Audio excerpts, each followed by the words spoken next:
Be strong.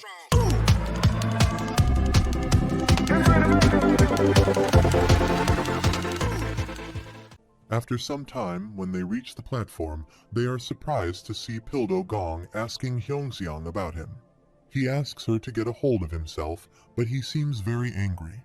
Hyunseong and Sangha rush toward them, and Dokja observes Pildo, who appears to have gotten considerably stronger. Suddenly, notifications appear in front of them saying the fourth main scenario will begin in 5 minutes, and Dokja carelessly looks toward Pildo because he can't do anything right now. Dokkaebi appears there and asks how they all are, and he can tell that they have been great from the looks on their faces. He states that he has come there to talk to them about the fourth main scenario, and they have to join forces with the other stations for the fourth scenario. Dokja thinks he has hands full with just Dokkaebi already, and there is no telling how it will be when other stations become involved. Dokkaebi says to proceed with the scenario, there is a prerequisite mission that they must complete, and things will get chaotic if there are too many people. This is why they need to find someone to lead them, and in other words, they need to elect the station leader. In the meantime, a sub-scenario has arrived, and Dokkaebi says the game that is about to take place is like a prelude, and the rules are shown in the status window. This is a sub-scenario named Leader Election, and its clear condition is that they have to take the white flag installed at the center of the platform. In the meantime, the white flag appears there, and everyone rushes to get it. Dokja thinks if he takes that flag and becomes the leader, then he won't have to take orders from that. Meanwhile, Pildo is running toward the flag and is about to get it when Dokja uses his contract authority and calls him to get down. He falls to the ground and gets the flag by stepping on Pildo's back. He is notified that he has taken the white flag from the flagpole and now has become the leader of Chungmuro Station. He has been granted the right to walk the king's path, and if the ownership of the flag doesn't change in the next 5 minutes, then Chungmuro Station will remain under his command. Dokja thinks this flag originally belongs to Younghyuk in his third regression, but he guesses he is strong enough without it. Pildo calls his people and asks them to take the flag for him since they have 5 minutes. Hyunseong and Sangha rush toward him, and he throws his shield toward Hyunseong, saying he got him a new one, and asks him to throw away the one he used to have. Hyunseong happily takes the shield and activates the special skill Area Defense to block others' paths. Pildo and his group are unable to come toward them, but he asks his men to get out of the way and uses his skill, Military Zone, level 6, to break the barrier. Dokja again uses his contract authority and asks him to get down once again because he has been given the authority to command as per the contract. He asks him to stay down until he tells him to get up, and also asks him to get rid of his men because they are getting on his nerves. Pildo's militarized zone has been deactivated.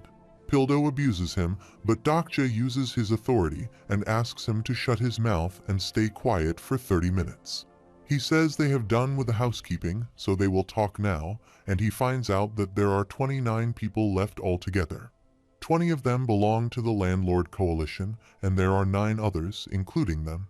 He thinks it's not that many, but it should be fine, and it's about time that he makes more allies, and it's time to pick and choose, so he asks them to either leave Chungmuro and head to another station, or they can stay there with him. He thinks he has to keep only the people he can trust close from now on.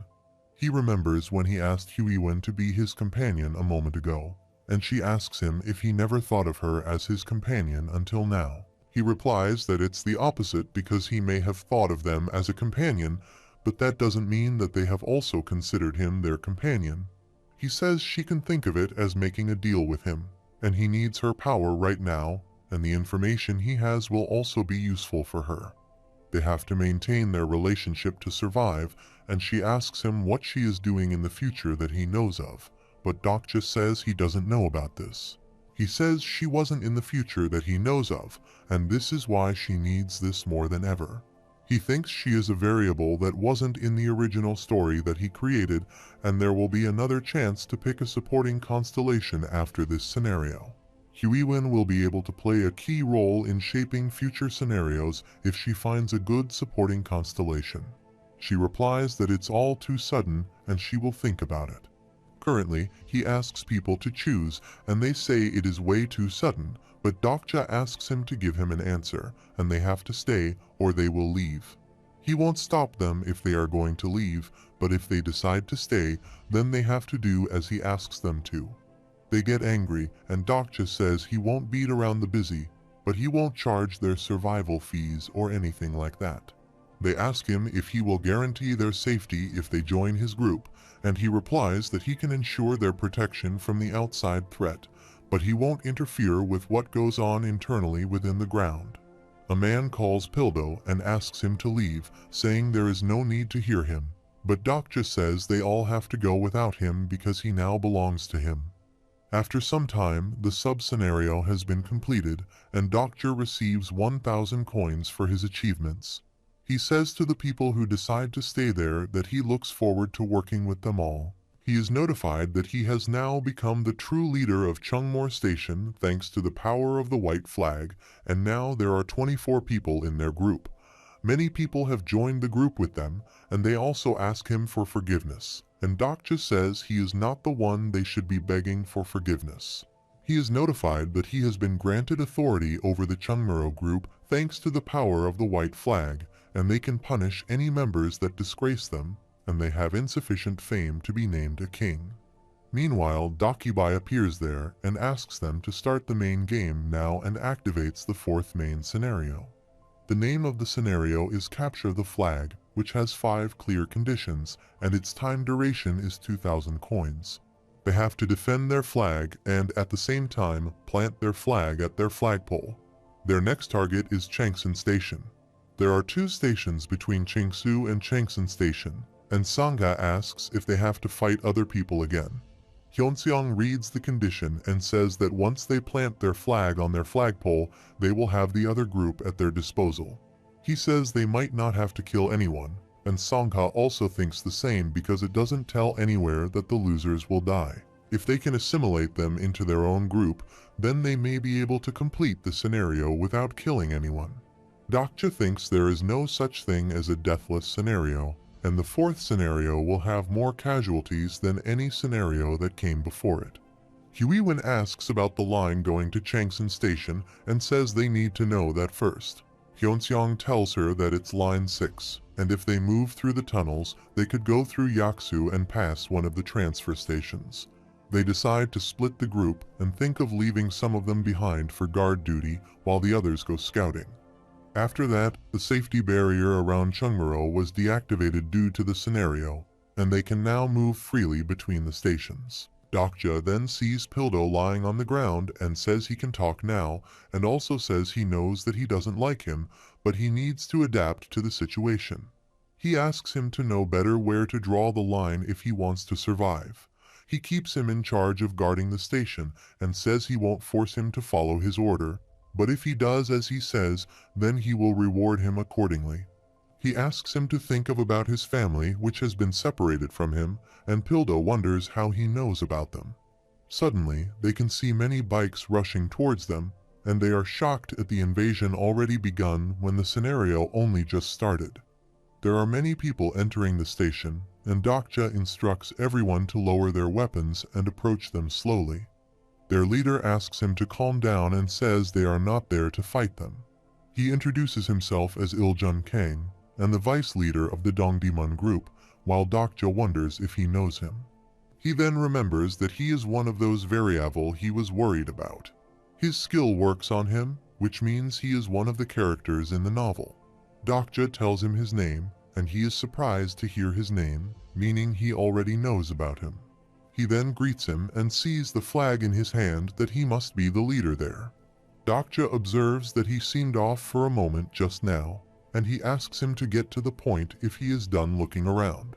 Iljun says he just wanted to make sure that they would be safe as well, and they had come there to just make an offer. Dokja asks him how they are supposed to believe him, and he replies that they will know if they have read the rules. He says if they wanted to fight, their leader would be there with them because it's only the leaders who can plant the flag. Dokja asks him about his offer, and he replies that they have come there to offer him an alliance. After that, people are wondering about their offer, while Huey opposes this and says she doesn't choose them and something feels off about them. Meanwhile, Dokja is thinking about their conversation when Iljun says Chungmuro Station is not their target, and if they were their target, they would have come there with the whole group. Dokja tells them that their target is Dongdaemun Station, but they still want to work together since they have different targets. Iljun says they can share the information they have with him, and Dokja thinks Chungmuro started late in the original novel as well from what he remembers, and they do have less information than they do. He claims that they know a secret that may vary Yuzufu, and they have a sure win tactic when it comes to the fourth scenario, and they won't regret it if they have them as his ally. Dokja replies they will decide after meeting their leader. He is in Dongdaemun, and Iljun says he will lead the way if he wants. They are about to follow them when Sangha calls and asks why they came to Chungmuro. He replies if they came from Dongdaemun, then they could have allied with many other stations nearby, and as he said, it's because Chungmuro Station just opened. The other stations have already formed alliances. However, Chungmuro Station hasn't made any alliances yet, and they will tell them more once they agree to work with them. After that, they leave with them and leave Gilyong behind, and Dokja asks Pildo to take good care of him. On their way, he calls Iljun and asks if others haven't said anything about Chungmuro Station. He asks what he meant by this, and Dokja asks him if he knows about a scary man named Junghyuk at that station. Suddenly, all of them feel something off, and they jump from their bikes by using Sangha's thread. She then throws the thread toward their tires and makes every one of them fall to the ground. Iljun asks him what they are doing, and a few moments ago, Dokja asks them to pretend they are interested and follow them, and they will get away from them if they seem suspicious. He says they should have worked on their hiding skills if they wanted to ambush them. Dokja asks them to get them all and tell them the true meaning of ambush. On the other side, Pildo wonders how he ended up taking orders from a young boy like Dokja. Suddenly, his men inform him about the fighting happening there. Dokja and other team members are fighting with them, and the constellation of the pure good alignment agrees with the use of the skill. Huiwen says their skills won't work for them, and compared to the cinema, they are a piece of cake for them. Hyunseong and Dokja have also taken over them. Suddenly, Dokja receives a message from Pildo that they are under attack. He runs away toward them and asks Sangha to tie these men up for him, and seeing the direction they came from, they must be the Myeongdong group. It looks like they have teamed up with Dongdaemun. They have to plant the flag and say they will be done once they plan the flag, and Dokja sees the flag in one of their hands and thinks he must be the leader. Their leader, Hyuntae Kim, the leader of Myeongdong, has used the effect of the red flag, and the Myeongdong group has received the buff from the red flag.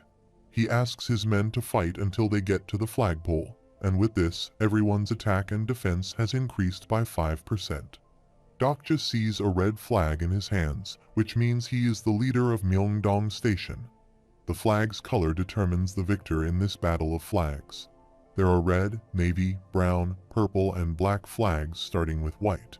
As the flag's color changes, it provides a better buff for its group.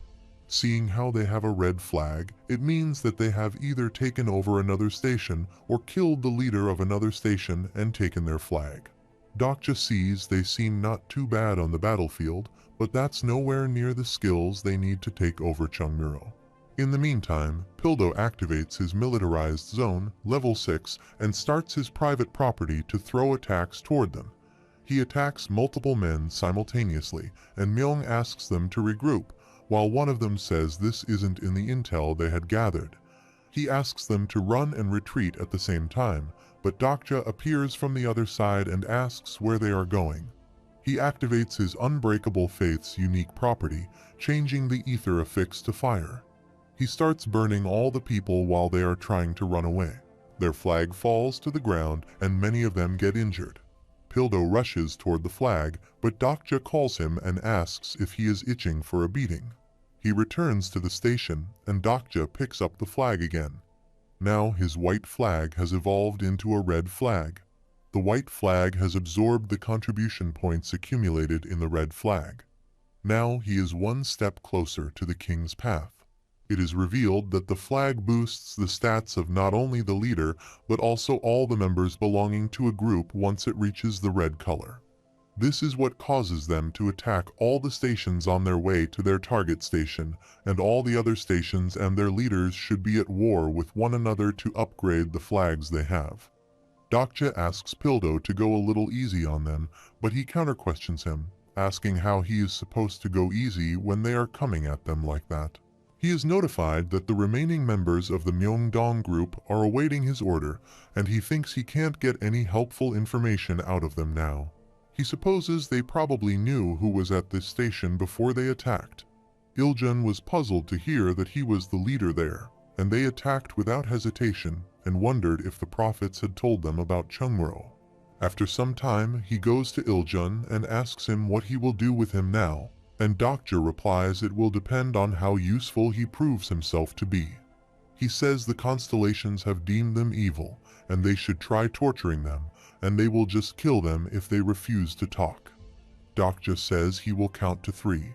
If he doesn't tell him anything during that time, they are dead. He counts 1 and then moves his sword on the count of 2, and before he counts 3 and puts the sword in his mouth, he takes the name of Dongmyo. He tells them about Dongmyo Station, and the people there tell them about Chungmuro, and they call themselves the prophets. He then asks Sangha to use her light thread to shut his mouth, and he observes that the prophets are using hypnosis to stop information about them from leaking. However, things may work out just fine, and he thinks hypnosis can only be used against someone they have met face to face. As long as they have him hostage, he can point them to one of them. He then sees Jihai, where Younghyuk is still unconscious, and she asks him about the situation downstairs. Dokja asks her not to worry about them.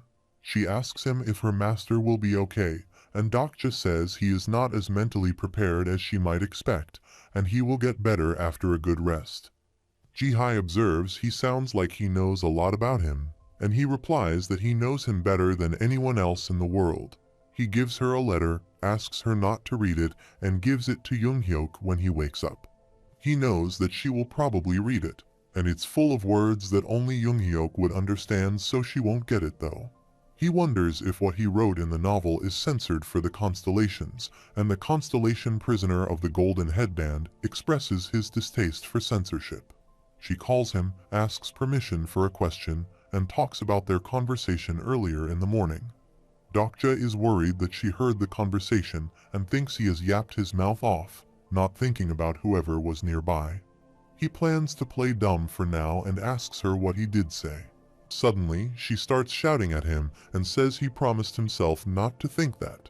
Dokja is surprised at what he said and believes there is no need to mimic what he said, and Jihai asks him about his resolution. Jihai calls Younghyuk and says he promised her to always be on her side, and that he shouldn't ever lose hope, and Dokja wonders why she is twisting his words. She thinks he wrote a love letter to her master, and says she will make sure that he reads his love letter. Many constellations are shocked by what was censored, and the constellation prisoner of the golden headband respects his orientation. Moreover, the constellation demonic judge of fire is delighted by his comradeship, and the constellation secretive plotter is flabbergasted and has gifted him 600 coins. She asks him about a weird child and if they too have adopted one. Dokja leaves and asks her to ask Younghyuk when he wakes up. He then thinks that during TWSA he never came across the name of the prophets, which could only mean one of two things. He thinks a particular variable has caused another prophet other than Anna Croft to appear, and he thinks there must be another reader like himself. However, it's most likely the latter, and prophets are a rare breed after all. After some time, he accompanied Hyunseong and Sangha, asking him if he was sure they didn't need to bring more people. Dokja says they are going to decide what to do with them, not to fight them. He says the people of Myeongdong Station will die if they leave them like this unless they are incredibly unlucky. The people who have become drifters will soon fall prey to other groups. They will be just like the Landlord Coalition members who left Chungmuro. He then observes that Sangha is sad and asks her if she is unfortunate that they didn't get to make them their allies, and he says he shouldn't trust people too easily. Sangha knows about this, but she still wants to believe them, and this is how he was able to make it this far. Suddenly, Hyunseong calls and asks him to see that the station is already under attack and a large number of people have been killed. 3 people have killed them, and Hyunseong asks Dokja who they are, but he doesn't know about this. He can't believe they ran off as if they knew he was coming. When they enter there, they are notified that Myeongdong Station is currently unoccupied, and they ask him if they will take over the station. He places his flag over there and is reported to have taken over Myeongdong Station, and a station he has taken over cannot be lost until he loses his flag or his HQ. Now, the contribution points of the red flag have increased, and he has expanded his territory by taking over another station. In the meantime, a new hidden scenario has arrived, and the king's path has opened up for them. The precise condition is that they must take care of 10 or more stations within the given period.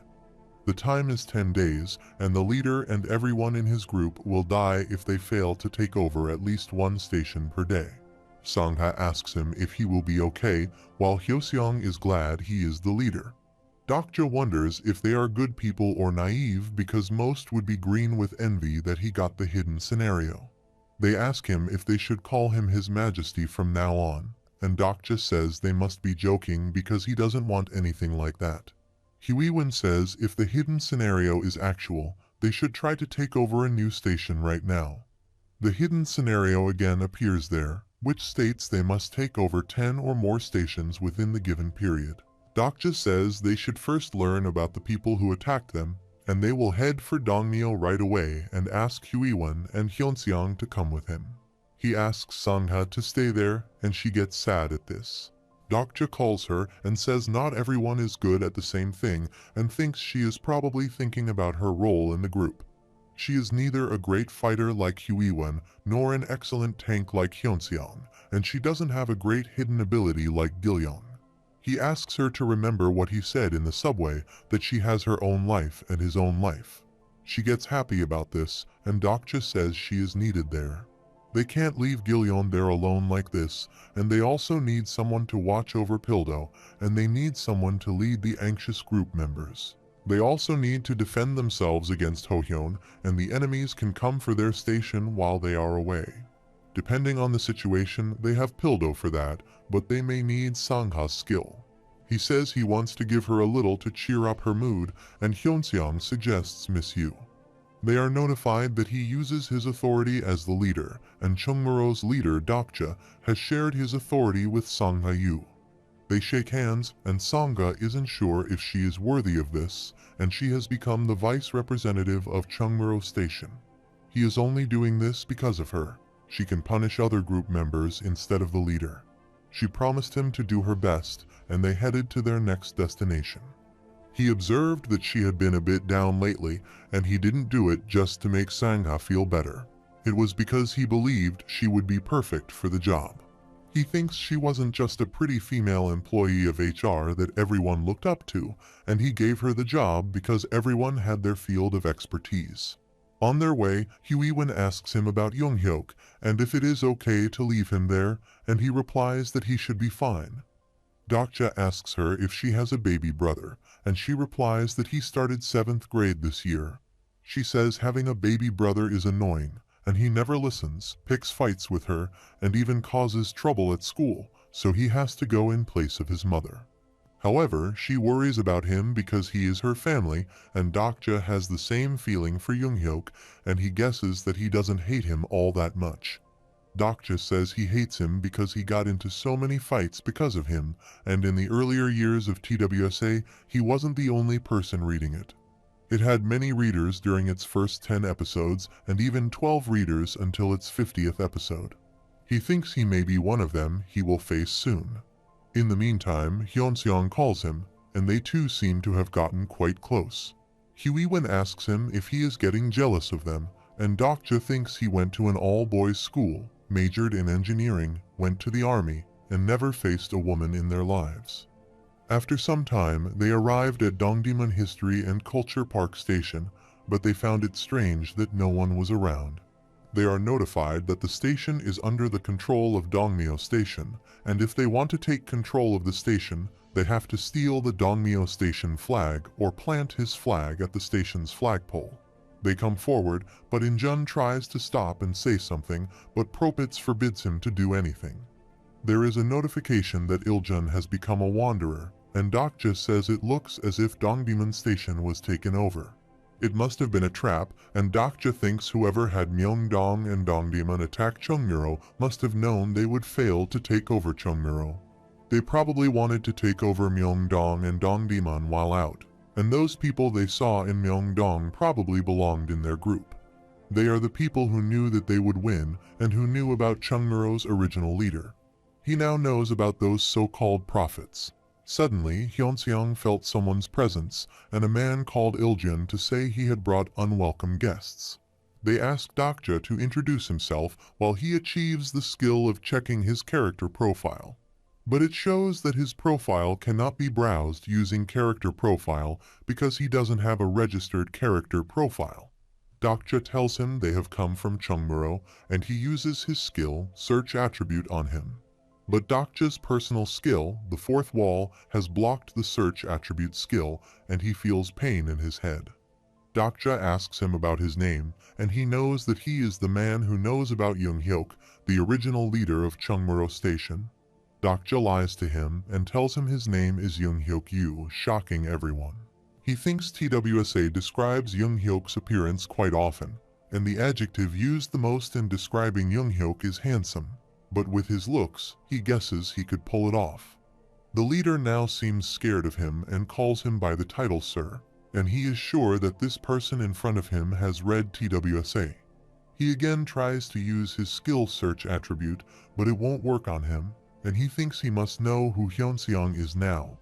He asks him to watch what he is doing better, and now he must think that he has the eye of the sage skill.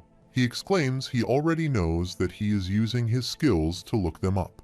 His man gets offensive in his tone and asks him how he dares to talk to his leader like that, but he attacks him from behind and kills him with just one blow. Dokja and others are shocked at his action, and he apologizes to him on behalf of his man and says he will not introduce himself. His name is Seongguk Lee, and he is the vice representative of Dongmyo Station. After some time, he escorts them toward the Dongmyo Station, and Hyunseong tries to say his name Dokja, but Huiwen punches him and FR bids him to say his real name. He asks them if they know what is happening there, and now he is acting as Young-hyuk. When they reach there, Dokja asks them to get lost from there because this station belongs to him and asks them to pack up and go from there. Seongguk is shocked at what he just said and says he can't do that because the station has not been taken over yet. Dokja says he is not stupid because he is the vice representative and has the authority to hand over the station to their group control.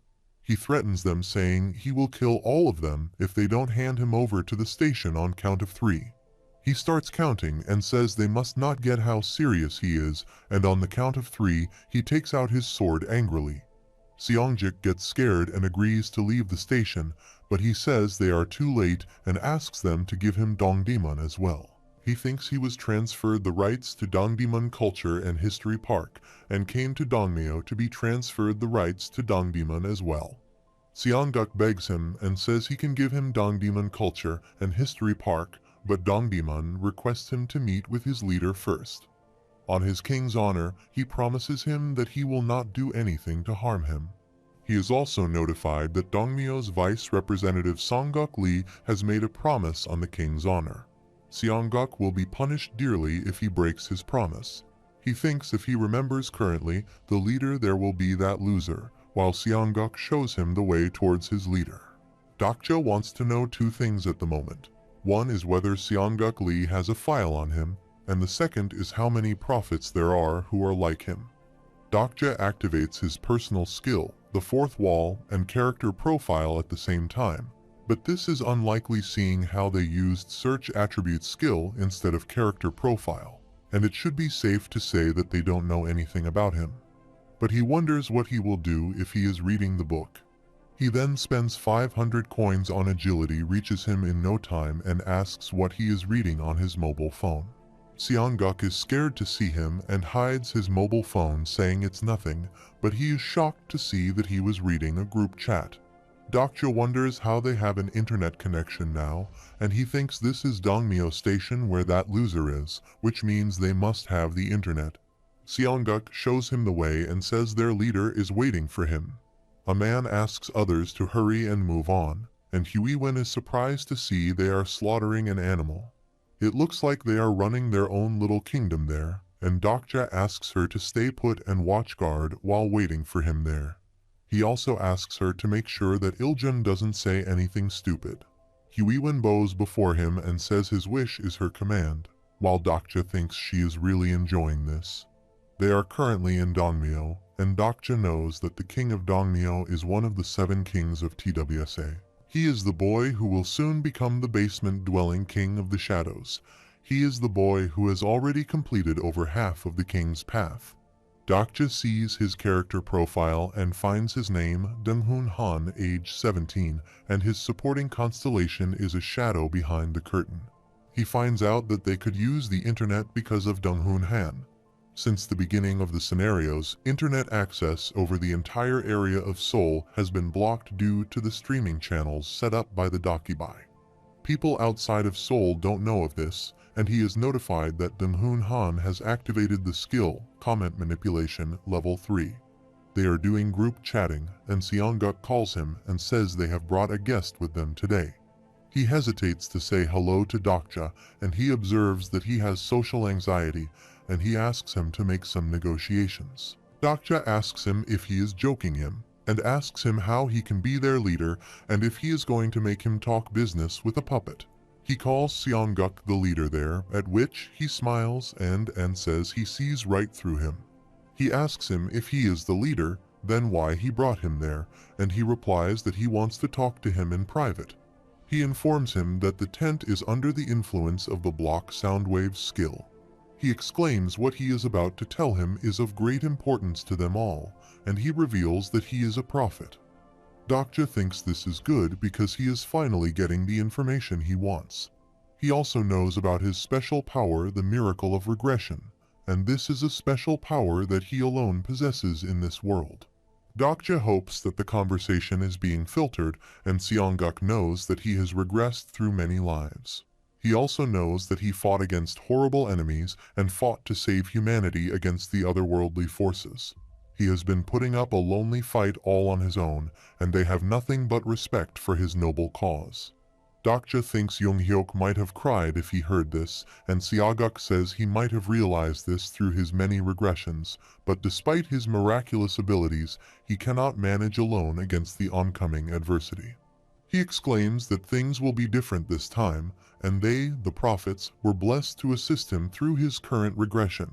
Moreover, he also reveals that he has been receiving revelations about this day from 10 years ago, and there is a book of revelation that is handed down among the prophets.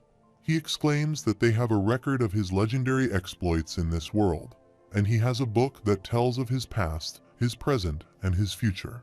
Dokja is shocked and wonders if he is talking about TWSA, and thanks to this book of revelations, they know that they would have Steel Blade Hyunseong Lee under his command. Moreover, they may not be present, but he probably has delusional demon Namwoon Kim and Ji-hai Lee with him. Dokja asks him about the Book of Revelations, and he replies that the book has been damaged, so the original copy is lost. They each have memorized fragments of the book and are making preparations so that Young-hyuk can walk the righteous path. With them, he will be able to lead a new life that is different from his past regressions. Dokja listens to all of his speech and appreciates him, while thinking he has made up a story, and says he will agree that he has been given this revelation, and asks him what he plans to do with it. On the outside, a man comes to Hyunseong and Huiwen and asks about their identity, saying he hasn't seen them around. At the same time, Seong-guk says he wants them as his allies, and they will be working under his command. Dokja thinks he wants to take a free ride, and says he has got him all wrong. He asks him how he is supposed to be allied with people he knows nothing about, while the man outside asks Hyunseong about who told him he could loiter around there. Dokja says if he wants to be his ally, Then he should first let him know about why they really are. While outside, Huiwen asks him who he is to tell them about what they should do, and Seoguk apologizes to him for taking him wrong. He exclaims that he has already introduced himself, while Dokja asks him to kneel before him. He asks him to recite the attributes he has, while Seoguk is shocked because Younghyuk has the Eye of the Sage skill and wonders why he is asking him to tell him his attributes. He wonders if he is trying to test him, but he somehow kneels before him and says his attribute is that he is a hypnotist. Dokja is now sure that he is the one who used hypnosis on Iljun Kang. Dokja asks him something about ninth, and he reveals that he is the ninth renouncer. Dokja wonders how many of them there are actually. He thinks this is the attribute he hasn't heard of, and it's because this is the first time that the prophets made an appearance. But something is strange because he calls himself a renouncer and not a revelator. He asks him what he means by when he calls himself a renouncer, and he replies that this is a book of revelation, the order in which they stopped reading the revelations. He makes an excuse that the revelations were too difficult to decipher and too profound for them, and Dokja asks him if he is the ninth person to have stopped reading the revelation, which means he is not that helpful. Seoguk cries and says he assures him that he can be of help, and Dokja asks him why he keeps playing with his phone. He exclaims that he is addicted to smartphones, while at the same time, the man asks Huiwen if he is trying to pick a fight with them when she is not even in the supporting cast.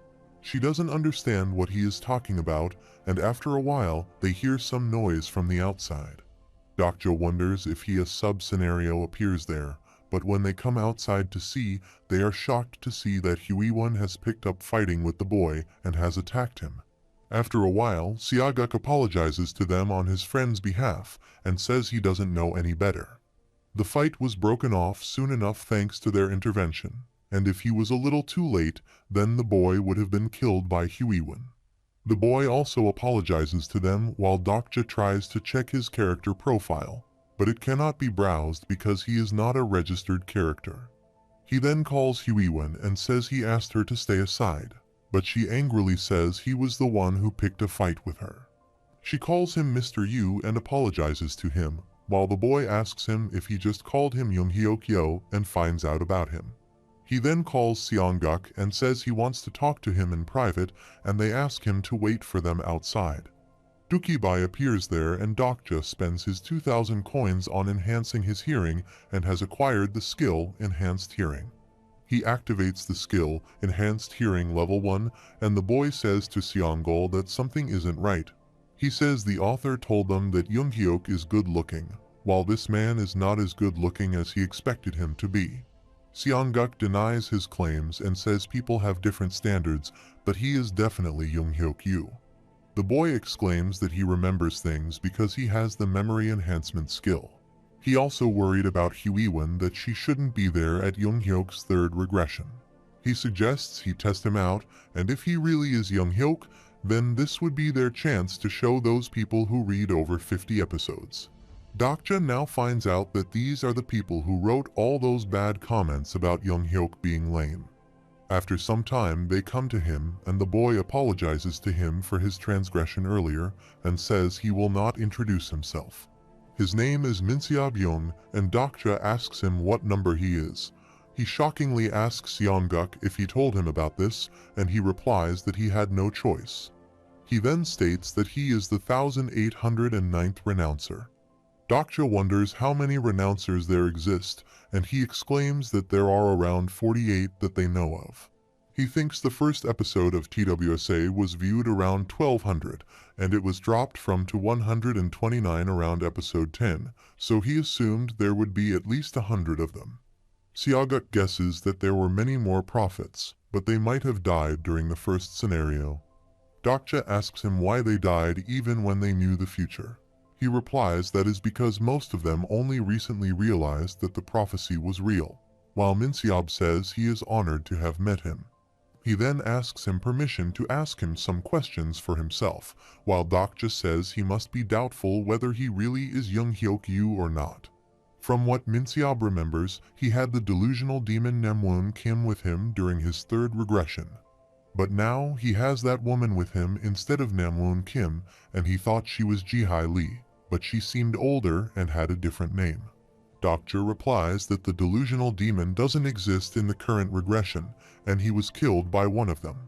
He exclaims that the man knew the future just as they did, and not only did he kill the delusional demon, but also completed all the hidden scenarios, and all his plans have been ruined because of him.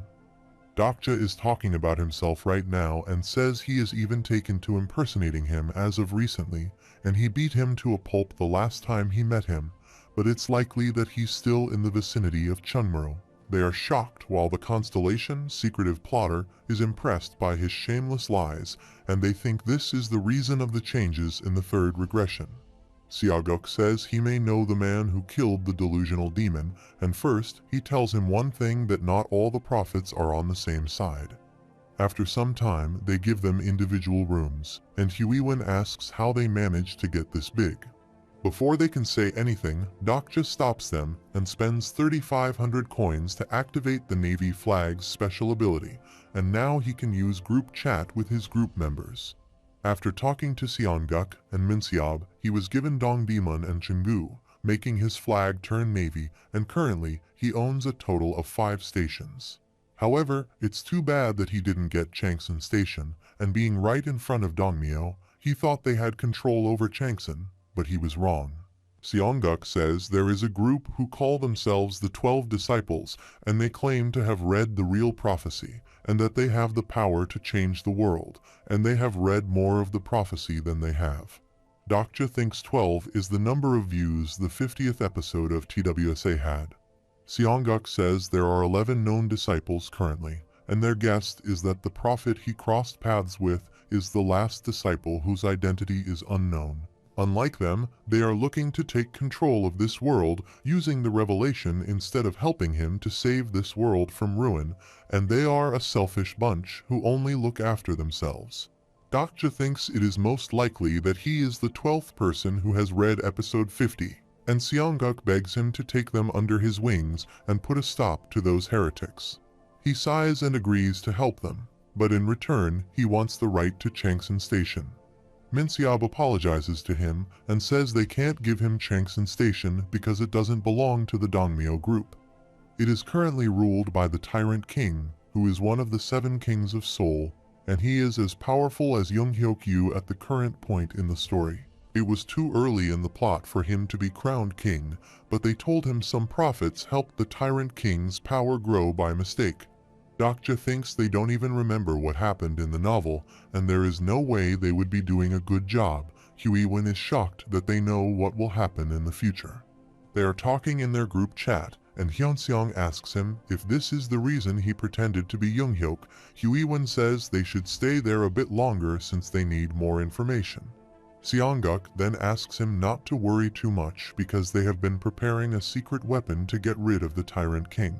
The weapon is not just for the Tyrant King, but also for the 12 disciples, and they say to Dokja that they have arrived just in time, and will be able to witness the weapon in action soon. Moreover, the Night of the Prophets, a meeting that doesn't include the 12 disciples, will be held tomorrow night, and they want him to come with them to that meeting. Dokja thinks he can't let them run rampant like this, and after what happened with the Tyrant King, they will mess up the story. He then tells Hyunseong and Huiwon that he will take care of them today because he needs to end things there and now. The same night, when all the people are sleeping peacefully, he appears there wearing an invisible cloak and reaches the guy peacefully. He grabs his face from behind and forces him to drink a potion. After that, the boy frees himself and recognizes him, while Dokja asks him not to worry because he is not there to take his flag. He says he is a smart kind, and if he wanted to hurt them, why he would free him from his hypnosis. He asks him to be friends with him, and the main scenario again appears there with 5 conditions and a time duration of 12 days. He has bought this hermit cloak for 3,000 coins and a potion named Mental Simulant for 3,000 coins. He would be lying if he says he doesn't regret spending 6,000 coins, but if he can have the Hermit King of the Shadows. He then now asks the boy not to worry because he is not there to take his flag and asks him to be his friend. He then says it's difficult to talk in person and asks him to use group chat with him because even without the hypnosis, he has severe social anxiety. He thinks the others are like a propaganda machine that covers the truth with lies to control the future. This child was under the control of the prophets until a moment ago, and Dong-hoon has used AI Internet Level 5 on his smartphone. He can access the internet from anywhere within the Soul Dome as long as Dong-hoon is conscious. He then asks him through a message about who he is, and he replies that he has been looking for him. At the same time, Seongguk and Mansib are relieved that they will be done by tomorrow, and they think to drink alcohol at the moment. Seongguk says Young-hyuk was glaring at him with his eye of the sage, and he almost had a heart attack. Mansib says he has only read the prologue, and he wouldn't know if he was using the eye of the sage or not. At the same time, they are talking to each other, and Dokja says he knows Dong-hoon seems scared and confused, and Seongguk says the others don't seem to believe them and what they will do about that. Their other team members keep insisting that they want to go to Chungmuro to check, and Minsib grabs his phone and says he will talk to them on his own. At the same time, Dokja asks Dong-hoon for help and says Seongguk and others shouldn't exist, and they will ruin the epilogue that he wants to create, and he asks him if he wants his power. Dokja says he wants him not to do anything from now on, and also asks him to turn off the internet. Simultaneously, Minsib finds the internet is not working, and Seongguk asks him to check on Dong-hoon if he fell asleep again. But in the meantime, Dokja reaches them and removes his cloak. They are shocked to see him while Huiwen tells him that she has taken care of a few of them, but there are too many of them, and they can't hold them for long. Seongguk is shocked to see him and asks what is going on there, and says he can't do this to them even if they are the great Young-hyuk. Dokja thinks he can do anything, and all he needs to do is to take out the leader and find out that Minsib is the true leader of Dongmyo. He says nobody would be stupid enough to have their flag on display out in the open like that. By their previous conversation, he concluded that they are the ones who know the future, and there is no way they would make a character from the novel their leader. They just kept Dong-hoon under hypnosis and exploited him. But seeing how Seongguk wasn't the leader, there was only one answer. He grabs the flag from him, and his navy flag absorbs the contribution points accumulated in the navy flag. His navy has absorbed the contribution point accumulated in the navy flag. It has now evolved into a brown flag, and he is protected by the power of the flag. Seongguk tries to stop him and asks what will happen if the other prophets find out about this, but Dokja says he doesn't have internet and they can't find out about this. They ask him why he is doing this to them, and Dokja replies he doesn't see the point in giving them an answer at this point. He also exclaims if he was the real Young-hyuk, he would have never teamed up with the likes of them, and also says that they should have read to the end. They are shocked to know that he is not real Young-hyuk, and Dokja is notified that the remaining members of the Dongmyo group are awaiting his order, and he can restrict the activities of his group members using an oath. The next morning, he wakes up from a night of sleep, and after dealing with Seongguk and Minseob last night, he goes around the neighboring stations near Dongmyo and plants his flag. He currently owns 9 stations and 1 more station, and the King's Path scenario is over. He has almost completed one of the core goals of the scenario, and his spirit has recovered fully due to a good night's sleep. It's 4 in the evening, and he is notified that his personal skills have been partially updated. He then comes out of the tent where Huiwen and Hyunseong are waiting for him, and they are ready to leave. Meanwhile, Seongguk and Minseob come to him and apologize to him. While he thinks he should have killed them both, he has let them join the Chungmuro group because they are still useful. He warns them not to tell anyone about who he really is, and he uses his authority as the leader and puts restrictions on the group members with an oath. He also asks them to obey his every word, and they are not allowed to act individually, and they both accept his oath. He is also notified that this oath is an oath of death, and they will die if they break the oath. Dokja exclaims that there is no telling when he will change his mind, but he might let them stick around longer if they do well. He also asks them to call him Young-hyuk in front of the other prophets, and also asks him to give his fugitive's mask to him. That mask can change someone's appearance, and this makes him handsome, and they think that must be how the real Jung-hyuk looks. He thinks it's good that he had such a useful item since he had to keep acting like Jung-hyuk to attend Nights of the Prophets. He then thinks he should learn more about these two just in case and asks Minseob about his abilities. Suddenly, they are notified that the following characters have been updated, and he checks for Minseob's character information. He is shocked that he was missing from the attribute window just yesterday, but now he is one of the characters, and he also asks him to pass his phone. He takes them offline, and he is notified that Donghoon has used Internet Level 5, and they have now an internet connection on their device. He then receives a message from him that he is going to trust him just this once, and Dokja thanks him with a smiling face.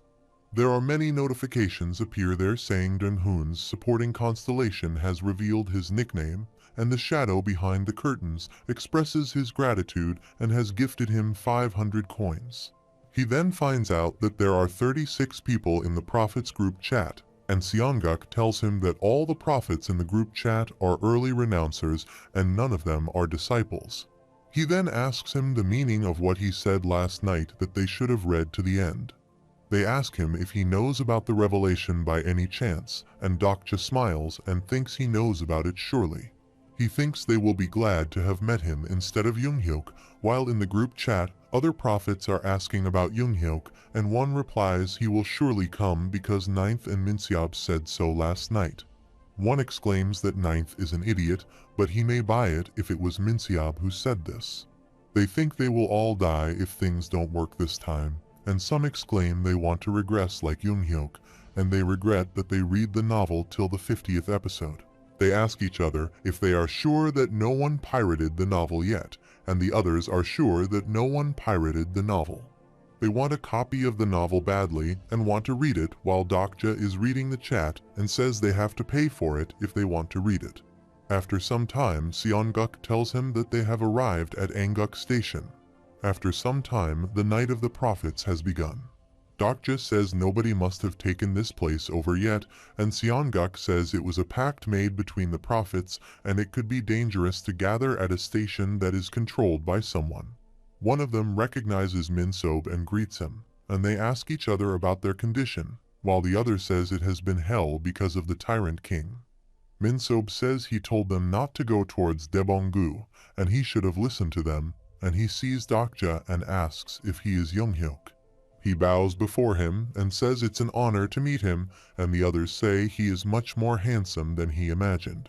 They all surround him and introduce him at once and say it was impressive how he fought against Asmodeus in his second regression. In the meantime, another one appears from behind and says it's too bad that it was only told to them as a flashback in the revelation, and he has always wanted to hear about that from him personally. He introduces himself as 1/6/8, and Dokja thinks he must have read almost 50 episodes then. He might be the one who has read the most among the people there, and he asks him if he is currently in his third regression. Dokja thinks he doesn't need to be sad because he was pretty good in his early regressions too, and some of them ask Hyunseong if he is the Steel Blade, while he doesn't know what they are talking about. One asks Huiwen if she is the naval commander Ji-hai Lee, but she rudely denies that. Dokja is surprised to see the Night of the Prophets, but it's more like a farmer's market. He asks them where the weapon is, the secret weapon he told them about, and they show him a large red stone. Dokja remembers it is the shooting star they saw at the cinema earlier, and he asks them if this is a meteorite. They say that the meteorite contains a powerful weapon. They assume that it contains an artifact of immense value, but he thought meteorites needed time to hatch. They have been taking turns supplying it with mana, and they should be able to hatch it sometime tonight. They have been at it for days. Dokja thinks it doesn't make sense, because only someone who has read up to the fourth regression would know about this. He asks the man who told him about the meteorite and angrily asks him who brought that thing there.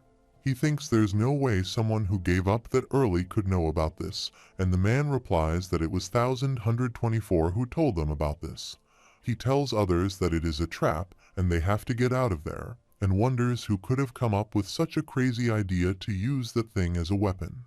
Suddenly, the rock starts vibrating, and they wonder if it is finally hatching. Dokja is worried because he came there to wipe out the prophets, not to get himself killed, and he asks everyone to run from there.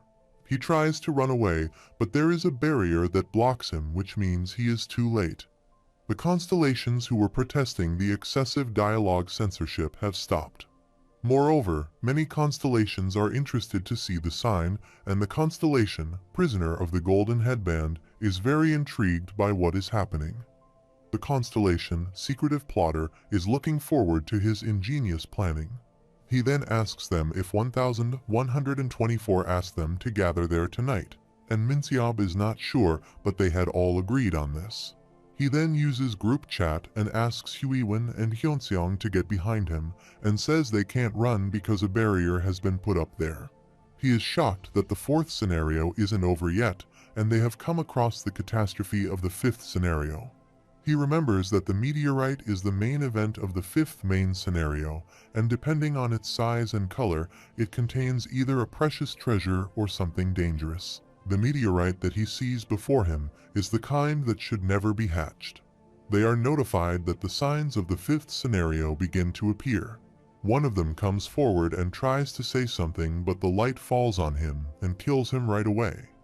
Dokja thinks they were mistaken because the meteorite that Junghyuk found in his third regression was bright red colored. The meteorite starts melting, and the people wonder about the artifact. Huiwen asks Dokja about what the thing is that is getting out of it. A Tier 5 dragon, Lesser Dragon Ignir, has appeared, and Dokja tells others that it's a catastrophe. They ask Dokja about what this is and how they can survive this. Dokja tells others that a hidden scenario will appear soon, and asks everyone to move to a corner. He says this thing shouldn't have appeared during the fourth scenario, and there should be an intervention since it's much too difficult for them. He is notified that some constellations are protesting the sudden spike in difficulty, and a dokkaebi appears there and says this isn't good. He asks how they ended up entering this route anyway, and they did seem to be getting ahead of themselves lately. He asks them how they have awakened the catastrophe when he hadn't even completed the fourth scenario yet, and some of them have to support constellations who care about them, so he can't let them die. Dokja recognizes him and thinks he is a mid-level dokkaebi, and he wonders if he has stopped the ladder dragon from moving. A man shouts among them and says this isn't fair because they haven't even finished the fourth scenario yet. A man asks dokkaebi to be quiet, and he says it has been decided then that there will be no adjustment to the difficulty, and says it would be no fun if they all died, so he will change the scenario a bit to the best of his abilities. With a click of his finger, an impromptu sub-scenario has been added to the hidden scenario, which states united they fall, divided they fall. Its clear condition is that they have to defeat the minor catastrophe Lesser Dragon Ignir within the time limit or survive its attack. Their time limit is 20 minutes, and the penalty for failure is death. Hyunseong asks if they have to kill that thing, while Dokja says they can't even dream about it. Although it's a minor catastrophe, it's still dangerous, and even if Junghyuk was there, they wouldn't stand a chance against a Tier 5 fire dragon. Dokkaebi asks them to enjoy the scenario, and he asks everyone to run clockwise. Suddenly, the catastrophe throws his fire toward them, and they dodge it badly. They somehow manage to dodge the attack, but this is only the beginning. They are notified that the Tier 5 dragon, Lesser Dragon Ignir, is preparing to use Flame of Destruction. He then asks everyone to look for a plate, and they have to make a total of 5. A man steps on number 5, and a notification appears there saying a hidden piece has been activated. After that, number plates are activated, and it is stated that the absolute shield will be activated for 10 seconds when the number of people standing on the plate is equal to the number that is written on it. He thinks this has to be a trap set up by someone, and the disciples are the most likely culprit. It is notified that when the number of people exceeds the number or is less than the number written on the plate, absolute shield will not take effect. He thinks they probably wanted to wipe out the earlier renouncers this way, since no matter how minor it is, it's good to have fewer people who know the future. Minseon texts him and says he can't find a plate, and Huiwen also says there are none there as well. In the meantime, Seongguk finds one plate, but only 4 people can enter. In the meantime, Tier 5 Fire Dragon, Lesser Dragon Ignir, has used Flame of Destruction, and Dokja wonders if he should sacrifice someone to save others. Suddenly, a man calls him toward his shield, and he runs toward him and asks others to activate the shield. The Absolute Shield has been activated, and the dragon throws his fire toward everyone, but their shields protect him. He then asks the boy about who he is and why he just saved him yet, and he replies that he is 168th, but Dokja says this is not what he is asking. He remembers when Junghyuk fought the Demon King Asmodeus. It was during a flashback scene where he was beaten to a pulp, to be exact. He remembers it clearly because it was one of his favorite scenes, but that scene doesn't appear before episode 50, and the story of Asmodeus is told in episode 57 to be exact. He grabs his sword and asks if he doesn't know that he has the Eye of the Sage. He is notified that his memory of certain scenes has been elaborated due to his attributes. He asks him if he is a disciple, and he agrees with a smile that he is correct. He introduces himself again and says he is 1195th Renouncer, and is the 5th disciple among the disciples. Their target position is Anguk, and Dokja thinks the position of the plates will be renowned in 1 minute, and he asks him if it is a trio because of the butterfly effect. He smiles and exclaims that too many butterflies are bound to cause a storm. They have to find the hidden plates 10 times and survive the attack to end the hidden scenario, and 9 attacks are remaining. He then asks Seongguk to know the attack pattern and dodge them. He won't be able to look after them from now on, and he asks the boy about the reason he has revealed himself to him, and Dokja asks him if he needs his help. He replies that it is so that he can save him, and he replies that it's not a lie entirely, and they don't want him to die there. Because if he dies, that will mess with prophecy, and he asks him how he knew he would be there. He had only found out a few hours ago, so he had to change his plan. In the meantime, the dragon attacks them, but they jump away and dodge its attack. With this, the position of the plates has been renewed, and the man tells him that they weren't planning on participating today if they weren't there. After this, Tier 5 Fire Dragon again uses his Flame of Destruction, and Dokja says they are going to hunt the Lesser Dragon. Suddenly, they are notified about a penalty applied to the hidden piece, and the number of plates that spawn will be reduced in the next turn. Dokja asks the man how he can hunt the dragon with their power, and thinks there are only about a quarter of the prophets left, and all they can do is barely survive. The boy exclaims they have survived because they have made preparations, and Dokja notices by his face that he hasn't been sweating at all. He wonders if he has used blue ice pills, a rare medicine that can be obtained by hunting Tier 7 elementals that appear in the western area. Consuming the pill lets the user exclude ice energy for the next 30 minutes. Dokja says he won't be able to hunt the dragon on his own, and he shows him 5 people who are currently excluding ice energies there. He concludes that they have brought almost half of the people they have for this, but that won't make a difference at all.